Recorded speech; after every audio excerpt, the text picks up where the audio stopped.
Hello Ultrawide fans, Avowed, the new first-person RPG from Obsidian Entertainment, has a bright and vibrant world that you want to get the most visual enjoyment out of that you can.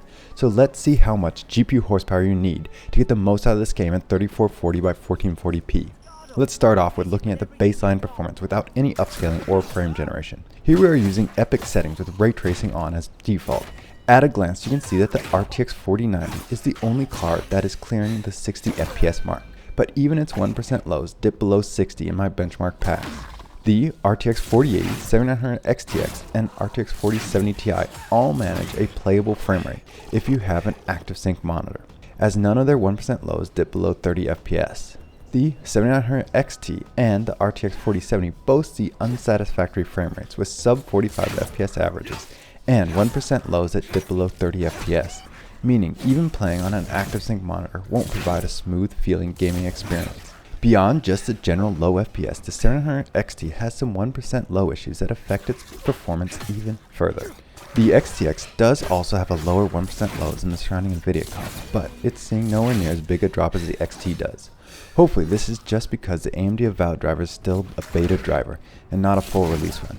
But you Nvidia fanboys and girls don't celebrate too quickly. Nvidia 1% lows don't get out of this unscathed, but those issues only crop up when using upscaling or frame generation, and we will address them when we get there, which we might as well turn on upscaling now. Turning on quality upscaling for both DLSS and FSR puts the 4090 into high refresh rate territory with a 95 FPS average and 1% lows that stay above 60.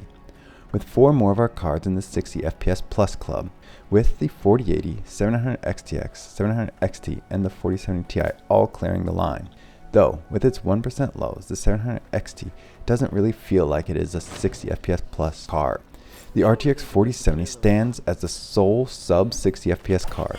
Remember how I say Nvidia cards had some odd things happening with their 1% lows and upscaling? Well, here we see a strange phenomenon with the Nvidia cards where the 1% lows are lower with each consecutive pass in my test. This did not happen without using DLSS, but with DLSS on, it happens across all the Nvidia GPUs as you can see here. Now, I don't know if this is something that is just the effect of playing for 3 minutes in a row, or if reloading a zone 2 additional times are the culprit there, but there seems to be some kind of performance bug with DLSS in this game that doesn't affect non-upscaled performance. And turning on frame gen exaggerates the performance decline, as it essentially doubles the performance drop between tiers. Speaking of frame generation, let's take a look at that performance. One thing to note here is the Nvidia cards have game engine level integration with frame gen, where AMD cards are forced to use the driver-based AFMF rather than FSR3 frame gen. The RTX 4090 sees some big games with proper high refresh rate performance with 1% lows crossing 120 FPS mark. Stunningly, the 700 XTX nearly matches its average FPS, but because of its 1% low issues, the play experience is nowhere near as smooth. Even the 700 XT manages to beat the 4080 average FPS, but with only half the 1% low performance, the 4080 is the better experience by far, as its 1% lows easily clears 60 FPS. The 4070 Ti tops 90 FPS for its average, and the 1% lows are comfortably above 60, making for a nice smooth visual experience.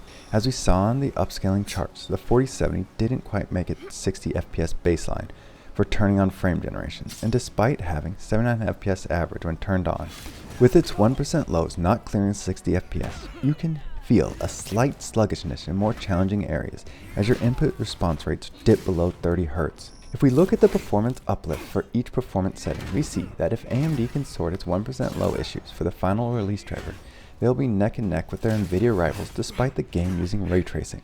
Thanks for watching. If you like these videos and want to catch some more, please subscribe. The more of you who subscribe, the better chance for me getting a GPU vendor to send me some test samples.